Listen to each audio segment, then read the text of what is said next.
ओम श्री स्वामी समर्थाय धनप्राप्तेय नमः. ओम श्री स्वामी समर्थाय धनप्राप्तेय नमः.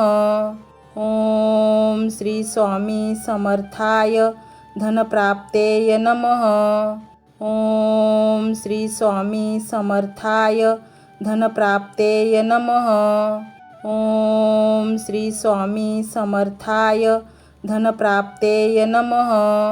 ओम श्री स्वामी समर्थाय धनप्राप्तेय नमः.